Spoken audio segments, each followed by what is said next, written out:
pull up a chair and let's talk some football. Jeff, fantasy-wise, how are you handling the Stefan Diggs to Houston trade? I'm handling it by not handling it. I am actually going to stick with my Tank Dell shares. I'm going to stick with my Nico shares. Really, as I'm thinking about this offense, I'm not concerned with the receivers. I'm just going to go do whatever I got to do to get CJ Stroud on my roster and let everyone else worry about the rest. That sounds like great advice. Joe, where are you at? Pretty much the same place, minus not having any Tank Dell shares. But I do still think Nico's the one there. Diggs is the two, or really it's a 1A, 1B. I really think. And Dell, if he's on the field, it'll get interesting. But like Jeff said, CJ Stroud, stock up. So, Jameson, are we just like, is Schultz kind of out of the picture now, do you think? I don't necessarily think so, but it gets a lot more blurred or muddier than it already is. I believe that Stefan Diggs will probably end up in the slot. I think Tank Dell will stay outside, and then they'll have Nico. But I mean, Tank Dell last year before he got hurt, a lot of his fantasy numbers got propped up by touchdowns. I know he's a pretty big boomer bust, but had a lot of touchdown stuff. So I saw a lot of people trying to either trade him or capitalize. It gets even muddier now with Stefan Diggs. And then with Dalton Schultz, I think tight end is getting a lot more prettier than it has been the last couple of years, and I'd rather just go elsewhere, but I still think he's perfectly fine and definitely going to have a role in this offense. But one more thing, and I'll quit ranting. I do think they're still going to be run first. I think it's going to be a lot of running the ball on first down with Ben Slowick, just like they did last year. So, but obviously wheels up for CJ Stroud. I mean, you talk about a team that at this point last year, everybody had written them off. They were the laughing stock of the league. And it's amazing that in 1 year, we're sitting here talking about they added one wide receiver and everybody's talking about the Super Bowl, right? Aspirations now. That's incredible. Have we ever seen a turnaround like this in the NFL?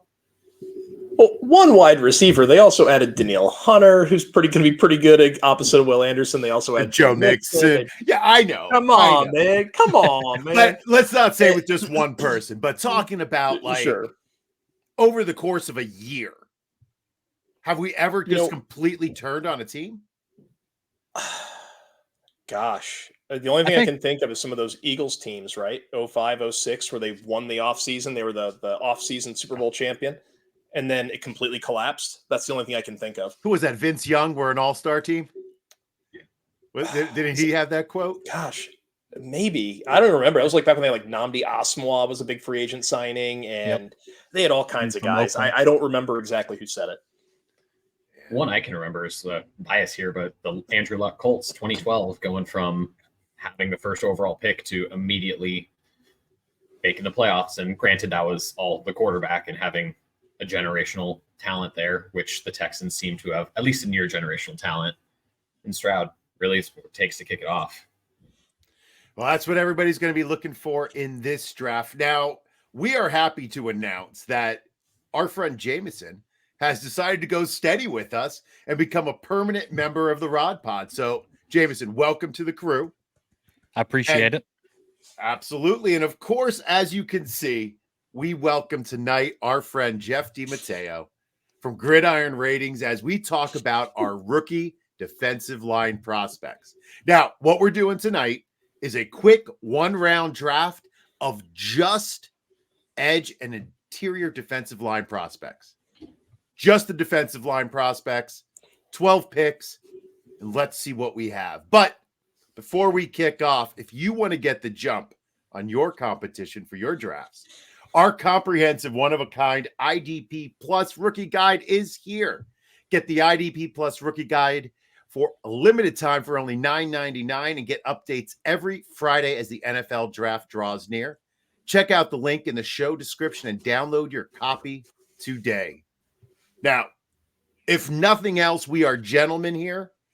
Jeff, why don't you go first? Oh, giving me the top pick? Top pick, it's like brother. Christmas around here. I'm going to have to take my guy here who he's my favorite edge. I don't really love the D-line edge class here, but I'm going with Dallas Turner. He's going to be he's the most well-rounded guy in the class. He can stop the run. He can get after the pass, projects as a 10-sack guy at the next level, exceptionally versatile. He can get his hand in the dirt. He can stand up, put him in any kind of multiple front. He fits in with probably 27 of the 32 NFL franchises. He can drop right in and be a starter and give you great snaps out of the chute. Well, that's what we like to hear. Immediate IDP production. How confident are you, though? Year one, D-line edge production is really hard to come by. I always try to project that for year two. When I say he's a 10-sack a year guy, I'm thinking years 2, 3, 4, 5, moving down the line. Think about guys like Aiden Hutchinson. You don't always catch a Nick Bosa, right, where he just jumps right out. No, here's 10 sacks, and here's 14, here's 18. He just keeps going. I would imagine he's going to be a lesser version of a Will Anderson or an Aiden Hutchinson type. Maybe 4 or 5 sacks to get him started, 40 or 50 tackles. If I have the option, I'll taxi him year one and then pull him up in year two for dynasty purposes. And that's going to be true with pretty much all of these guys as we go down the list. But, man, I love the tools, love the coaching. It was really interesting hearing a few of his interviews. His recall for specific plays and specific instances was incredible. I think he and the other guy from Alabama share that. There's an FBI, their football intelligence, that is just next level. I wonder if they're going to lose that as Saban leaves the building. He seems to have sort of, instilled that in his players. But let's move on to our second pick. Joe. So let's get spicy. This is not going to be the typical second name. This guy probably isn't the third, the fourth. He might not be the fifth name for most boards. However, like Jeff said, this class is kind of not great. It's an underwhelming class. So with a class like this, and especially with this position, I want to go for the upside. And the player I think has the most upside in this class among the top guys is Chop Robinson from Penn State. So that'll be my pick here. He's not everyone's cup of tea. To me, he reminds me a lot of Brian Burns, who, if you followed me at all, is one of my sweethearts throughout IDP football. Been calling a breakout for him for years, and some misses, some hits in there. But he is smaller. Length is going to be an issue. A lot of people compare him to like a Josh Uche, Bryce Huff, that only pass rush specialist, but he actually is pretty solid against the run. He's, if nothing else, he tries and has some chops there. He's an aggressive player. And I know we've talked about it. Jameson and I actually talked about it on the Mailbag Show on Tuesday. The game against Michigan, why JJ McCarthy threw it 8 times was not a game plan. It was because Michigan could not block Chop Robinson.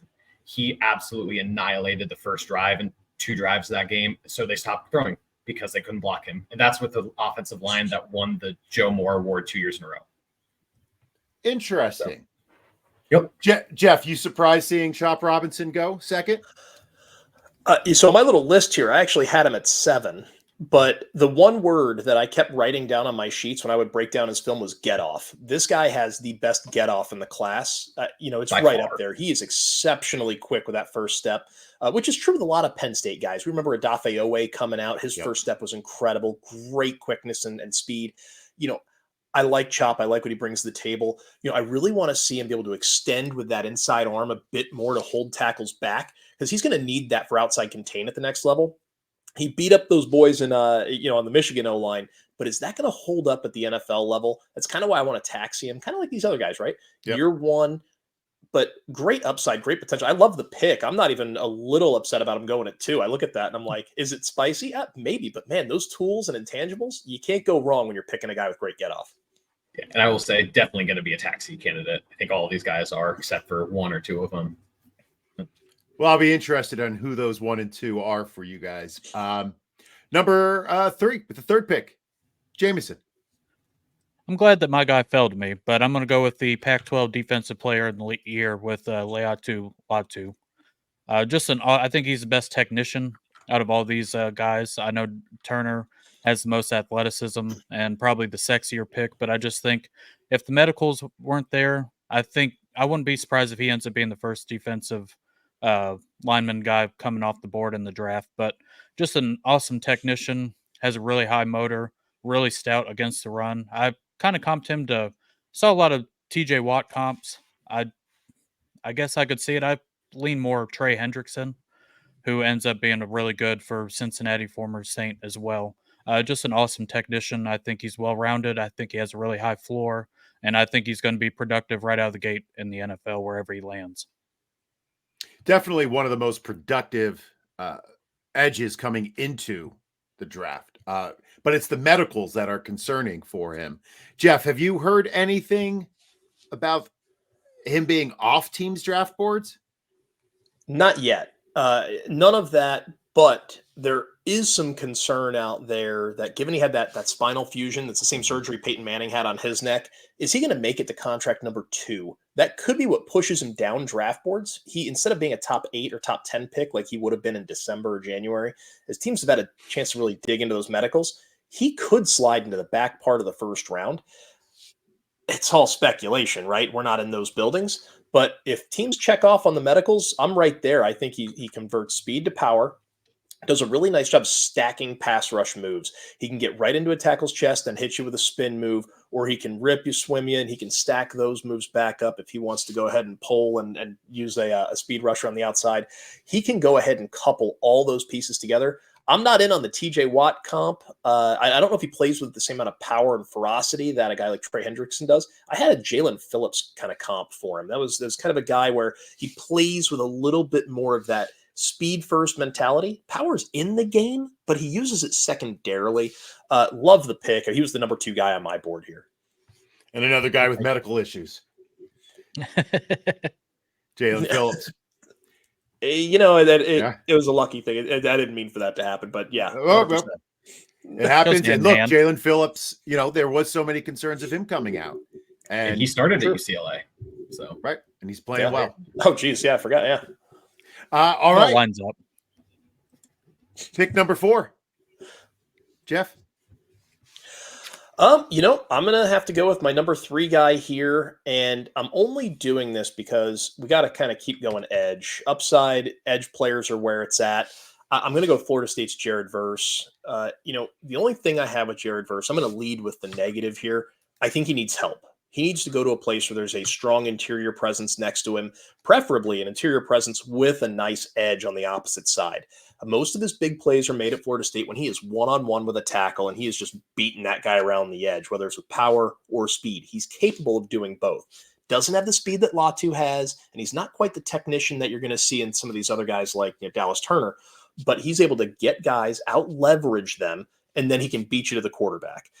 I like it a lot, but it's going to be landing spot dependent. I really want to see him with I'd love to see him like Indianapolis. If you can put him next to DeForest Buckner, he could be an absolute menace. But if he goes somewhere where there's no inside help, he could evaporate and for fantasy purposes be a complete dud.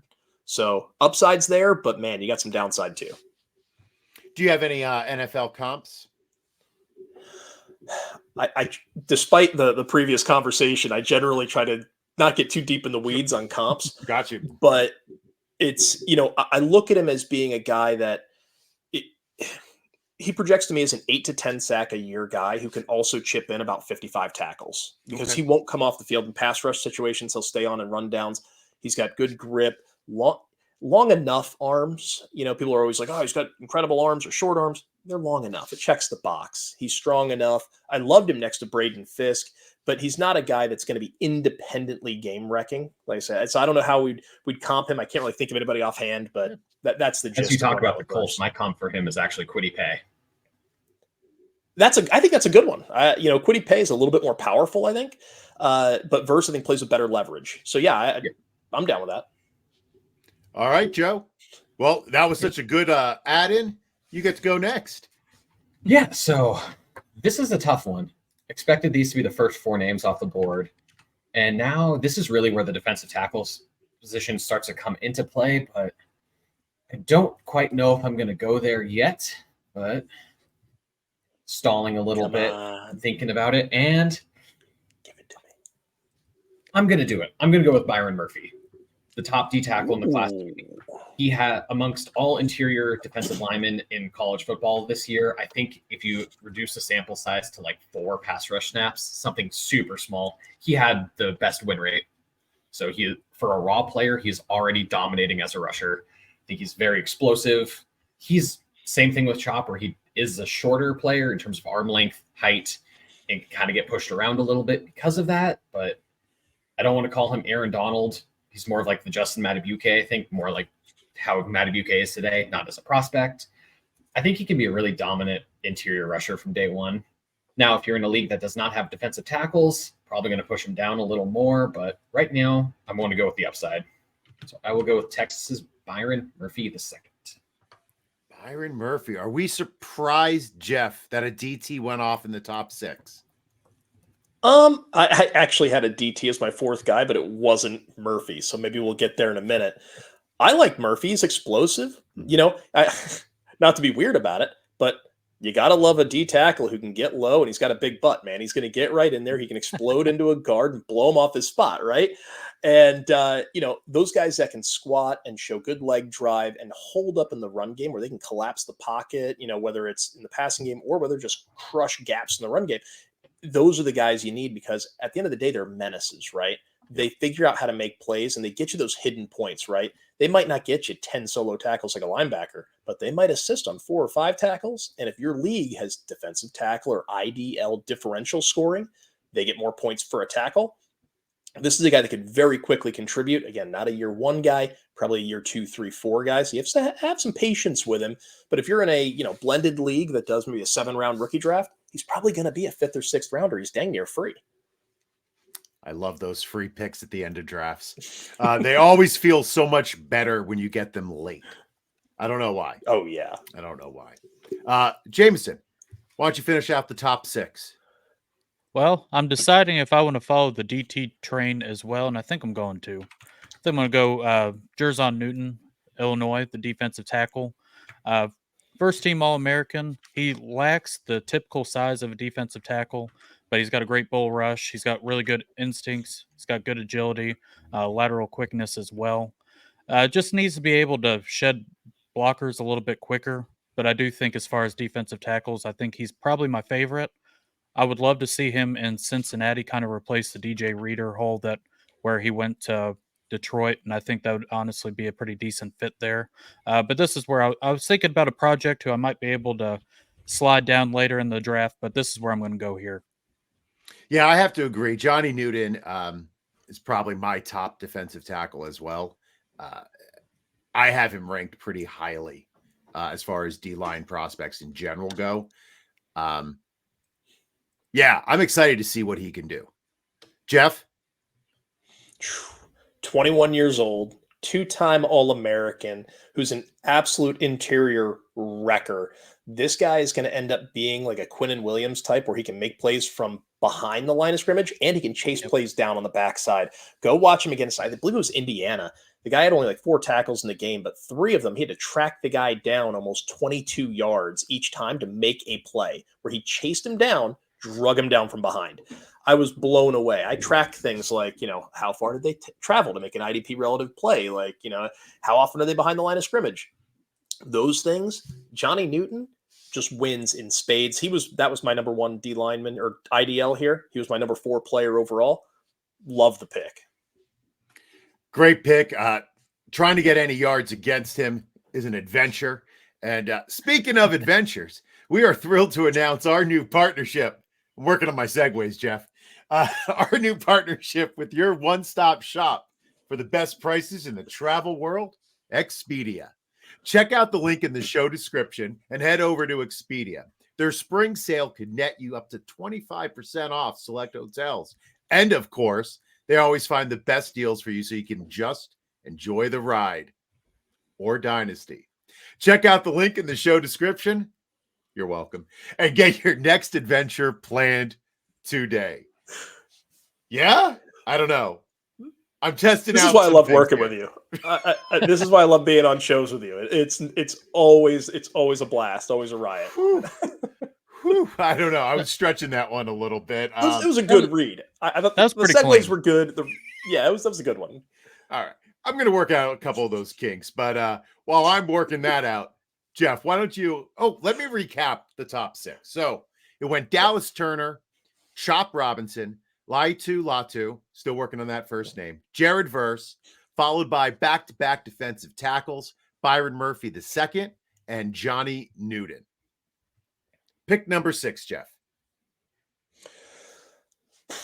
I'm going back to the edge because I think we need Or to. 7, if I can add correctly. Sorry, my math was. I was with you. I figured everyone would kind of just keep up. It'd be all right. There's one more edge here that I really, really love, kind of a dedicated edge. Give me Chris Braswell out of Bama. Had a chance to interact with him a little bit at the Senior Bowl, talked a little ball. Another guy, like we mentioned with Dallas Turner, incredible recall. The guy is exceptionally football smart. When I asked him a little bit about putting his hand in the dirt, standing up, what's his preference, what kind of technique he likes to play, he said he's comfortable going from the 5 all the way out to the 9 technique. That's a wide range of different types of pass rush moves, run fits, and all kinds of different things. And I asked him, I said, well, that's a big range. Like, where do you like to be the most? And he took me down each technique and what he likes to do. And I was blown away because there wasn't a single other guy at the Senior Bowl I spoke to that had that kind of detail in their answer. Dude is hyper sharp. I don't know if he has the physical gifts in terms of what we see on film, but man, he's got it upstairs. He's coachable. This might be a 2-year taxi squad guy, but he could be a late bloomer that turns into one of those guys that gets you 55 tackles and 9 sacks, and he's just doing it with regularity and gives you that like DL2, DL3 production year in, year out. And you're just going to love the fact that he's on your roster because you're going to steal him in drafts. That's awesome. So our second Alabama guy going. Jameson, any thoughts about Braswell? I like him a lot. He ended up statistically better than Dallas Turner last year, if that says anything. Will Anderson, he finally moved on, and Braswell waited his time, and once he ended up on the field, he produced. So I agree with Jeff. He might end up being a little bit of a late bloomer, but I do think he's got a lot of upside to him. Very good. Joe, with pick number 8.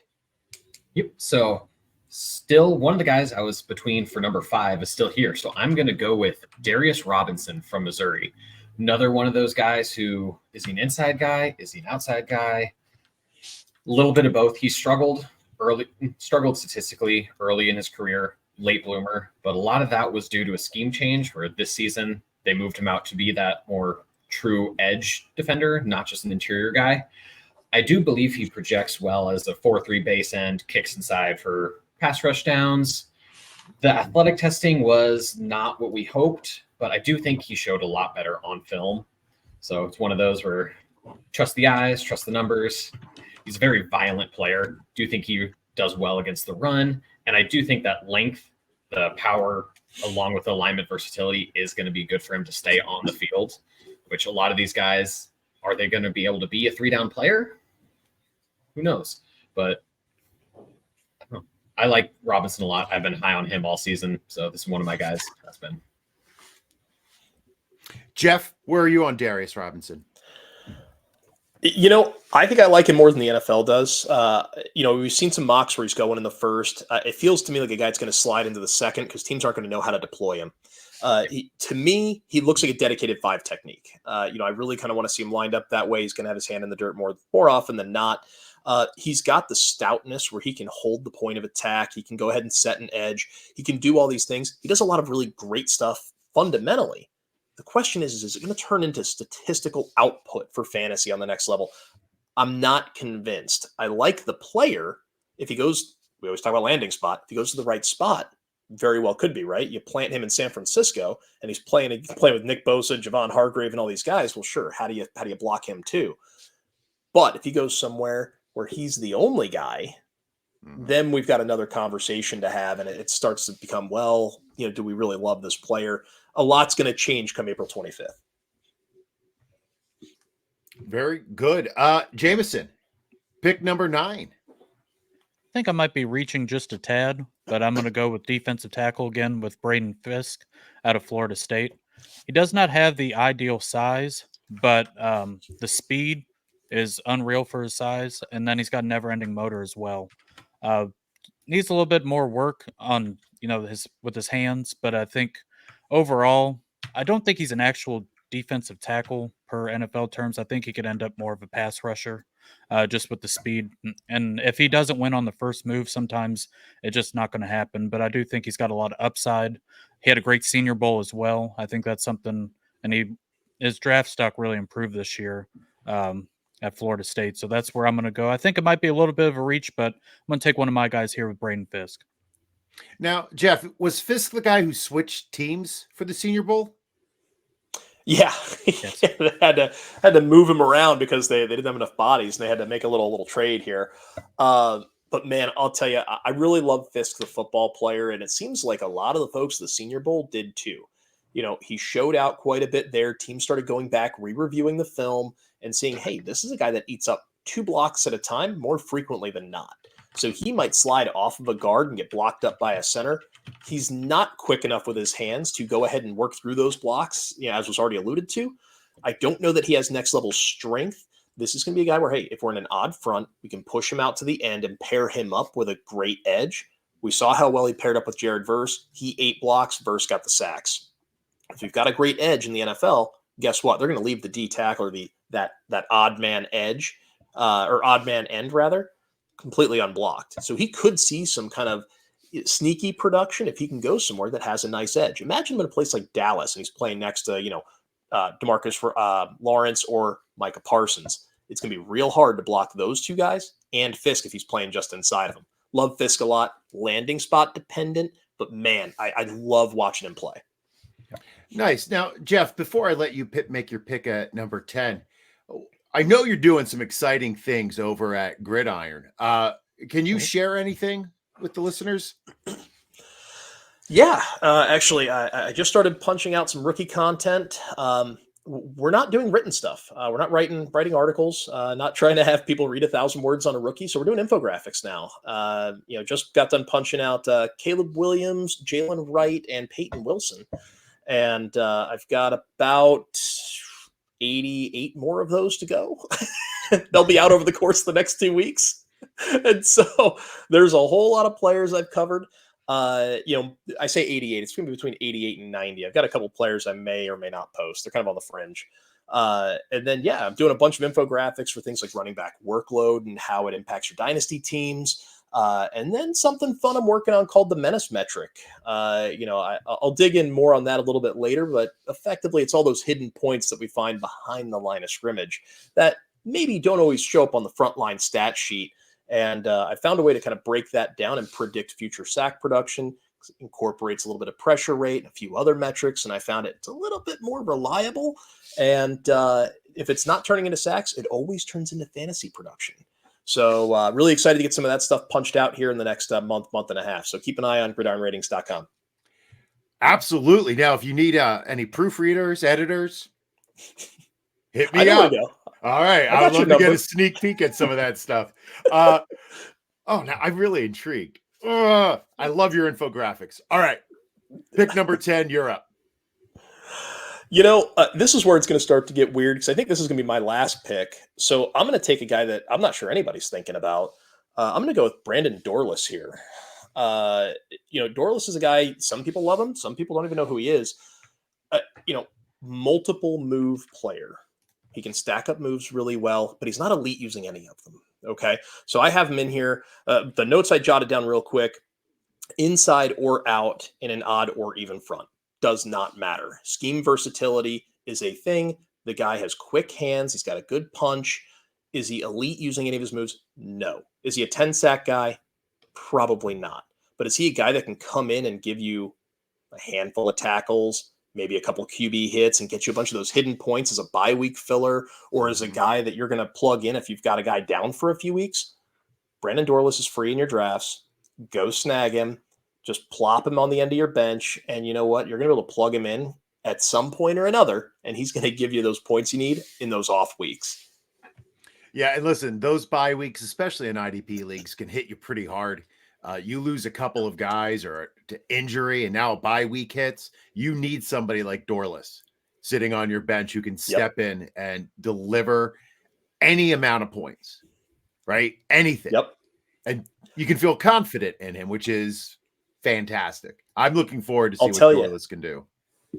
If he goes to a place like Pittsburgh, I will be all in on him, and he will shoot up my ranks because putting him with, Hayward in there and TJ Watt and Highsmith, you can then move him from 0 out to 5, wherever you want to put this guy, you can line him up. And with his versatility inside, you can't block all of those guys. there's only 5 offensive linemen. You're going to have to keep a back to chip. You're going to have to keep a tight end to chip. And now you start dictating to the offense. And man, that ends up being fantasy points for IDP every single time. That's awesome. I would love to see him land there, and I know some Pittsburgh fans who would love to see that as well. All right, Joe, your last pick, number 11. The last pick, I'm going with one of my guys, someone who I'm probably higher on than most, and that is Braden Fiske's former teammate from Western Michigan, Marshawn Kneeland, the edge rusher, Western Michigan. I love this player. I think he's awesome. Pretty raw just with the lower competition level, but I think his athleticism for someone as big as he is, 6'3", 270, I think he's a great athlete for that size. Talking team fits, Baltimore, Pittsburgh's one of those 3-4 rush teams, I think makes a lot of sense, especially more Baltimore where that's a need. Would love to see him fall there.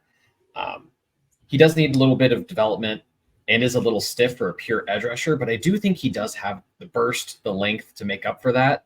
And he doesn't just have to be a pure edge. He can also slide inside a little bit. I think he can line up realistically anywhere from 5 to 9. If you need him as a 3 in a pinch, I think you can do it. Not ideal, but yeah, he's one of my favorite players. Another relentless motor sort of guy. And him and Braden Fiske at Western Michigan was a weird amount of talent there, and their defense is gross to watch. But I think he could be a legit second rusher on an NFL team. Now, I don't know a lot about Marshawn Kneeland. He's a little bit further down as I'm doing my research. Jeff, where are you at with Kneeland? I want to see him pack on about 10, 15 more pounds. I wish somebody would say that to me. My wife's been trying to get 10, 15 pounds off of me for about 4 years. I'm on it. So I really would like to see him kind of bulk the frame up a little bit more, to be a little bit more stout against NFL offensive linemen. Not sure he's truly an edge at the next level. He's going to be an odd front end. He's going to play inside of an NFL kind of 3-4 edge. I love the Baltimore fit. I think that would be ideal. But man, he's going to need some weight just to be able to hold up in the run game and be able to manage those fits. But interesting player, again, late round guy. You're going to steal this dude because most of your league probably doesn't know he exists. All right. Well, Jameson, with the final pick of the draft, who do you have? I think I got to get me another pass rusher. I'm going to go Adisa Isaac from Penn State. He's a little light, but I mean, he's another guy with a relentless motor. He was the team captain. He did tear his Achilles in 2021, but he ended up coming back. He had 7.5 sacks last year. Another guy who had a great Senior Bowl. He's a little bit of a project. I think he needs a little bit more strength to him, but I mean, he's got great pre-snap awareness. He plays through the whistle. I mean, talk about these guys with these motors. I think he's definitely a project that would work really well in the NFL. I'd like to kind of see him in Carolina. I think that the defensive coordinator there could end up using him and kind of molding him, kind of fits that scheme there. So that's where I'm going to go with the last pick in the defensive end and defensive tackle draft. All right. So just to recap the second half, we at number 7, we had Chris Braswell, followed by Darius Robinson, Braden Fiske, Brandon Dorlus, Marshawn Kneeland, and Adisa Isaac. Now, there's a lot of prospects still out there, Jeff. Is there one or two guys you want to talk about? There's a few guys, and they're all going to be guys that people are hot and cold on. First guy is probably Bralen Trice from Washington. Undersized guy. I love his hand strength. If he gets his hands on you, it's game over. Just watch the way he tackles running backs in the backside of the play. If he chases him down and gets a hand on him, it's over. He's not letting go. I think he actually has vice grips attached to his wrists because that's how tough the guy is. Would like to see a bit more get off. I'm not sure he times snaps as well as you'd like.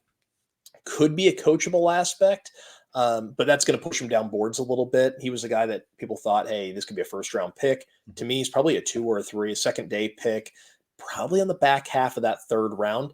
But he could be a really useful player for fantasy at some point in the right spot. Anyone else you want to talk about? I mean, I've got a whole list here. I mean, we can go. I can go literally for days. And so But Are you I'll give flirting two with quick me? names. Are you flirting with me? A Jeff? little bit. Is that my It's game working. is off? I've been married. I've been married for a Right. long time. My flirting game is way off. 20 years I'll give for you me. two names. 20. Congratulations. That is awesome. That is incredible. I'm just like, I'm looking at it. I'm like, man, 9 years. Whew. Get to 20. I'm going to be feeling really accomplished. Sure you will. That's exactly how you'll feel at 20. Yeah. I'm sure she won't watch the show. It's okay. Oh, no. She has never watched one of my pods. That's what you get after 20 years. Well, I'll give you two other quick names. All right. How about Mohamed Kamara out of Colorado State? Super tough guy, great motor. Love the game against Colorado. He put up some numbers. They weren't huge, but he was playing hurt. And if you watch the entirety of that game, that guy is getting treatment on the sideline and then coming back in and making plays. He was not coming off the field for that game. He is an absolute baller. That's kind of tough guy coaches love in a locker room because they're relentless and they just bring a degree of heart that a lot of teams really need, especially in the postseason. Another one I really like is Mason Smith out of LSU. The guy might be a little bit of a knucklehead. I'm not going to judge him just yet, but there's a few things going on in this background that are a little questionable.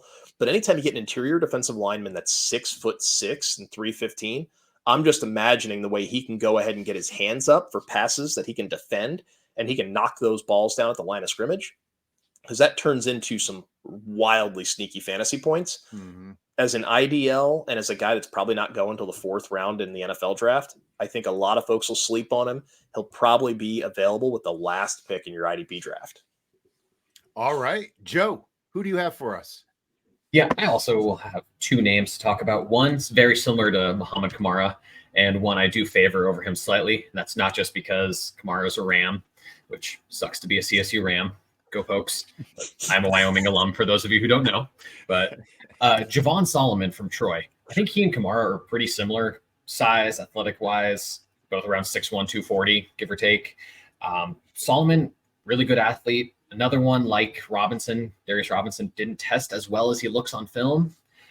For his size, super powerful, quick, tough.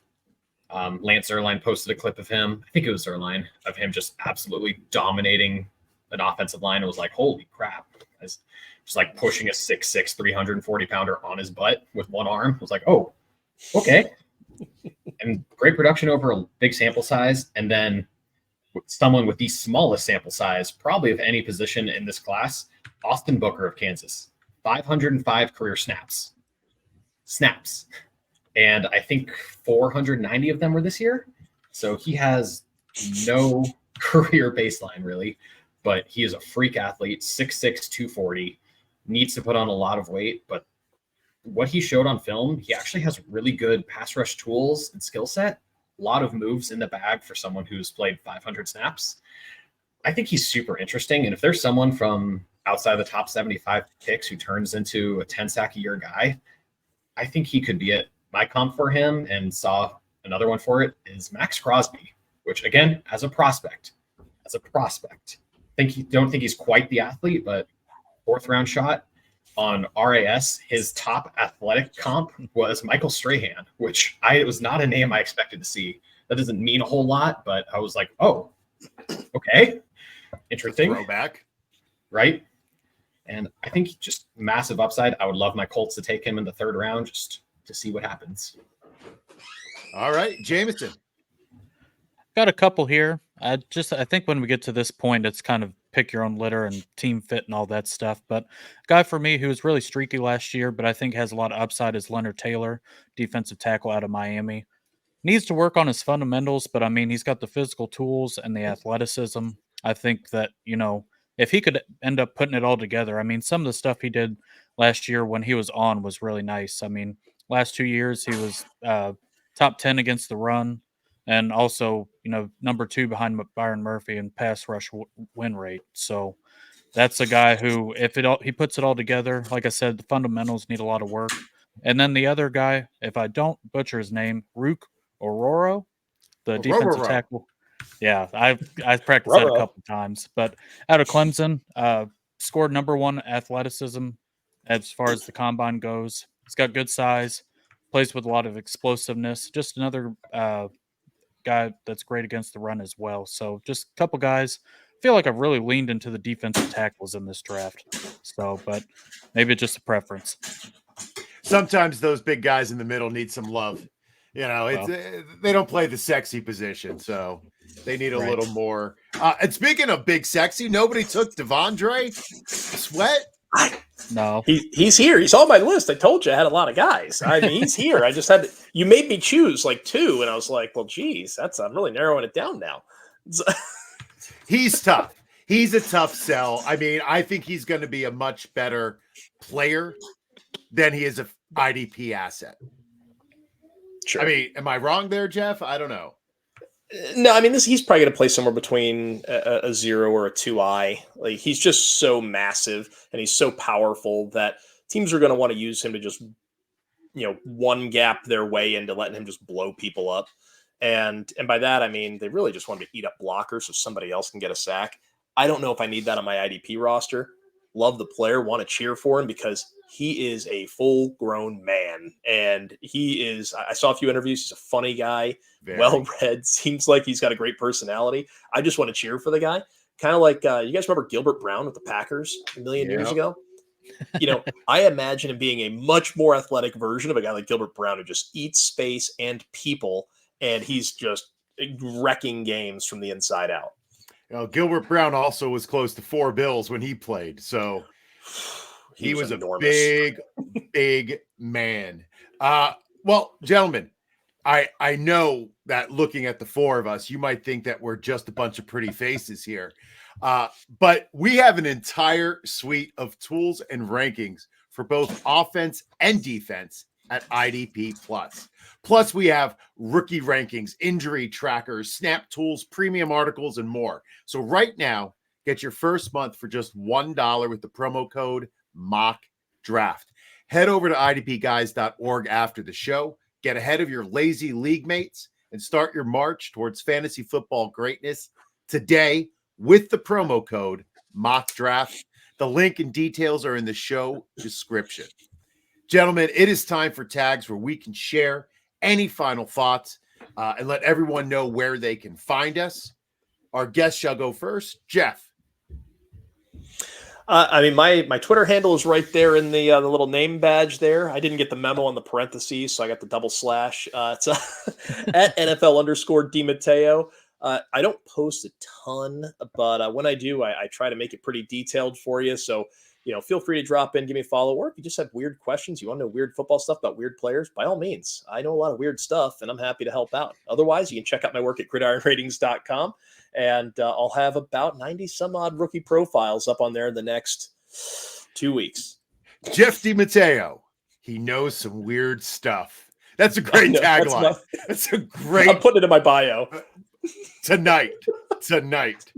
All right, Jameson, you're up. Well, you can find me over at the Twitter machine at Jameson Rules, just right there. Other than that, doing the Ride or Dynasty podcast with you guys. We're going over all the good stuff. We have covered a lot. We're still going to be covering some more stuff before the NFL draft. But other than that, you'll be hearing me complain about WrestleMania here in a couple days and the NCAA tournament betting. But other than that, like I said, I'm over on the Twitter machine. That's where you can find me. So, and you just got snipped. I did. I wasn't expecting that to make the podcast, but of course here we are. That's big news, brother. Hey, man, congratulations. Okay, appreciate it. You get that done. You get the bullets taken out of the gun. You can point it at anybody now. They don't care. Not anybody. Well, it's really going off the rails. I'm going to start turning red, but I appreciate you guys congratulating me. I'm on day 4 of, frozen peas and all that good stuff. But we're making it. Boys are a little sore, but other than that, everything's all good.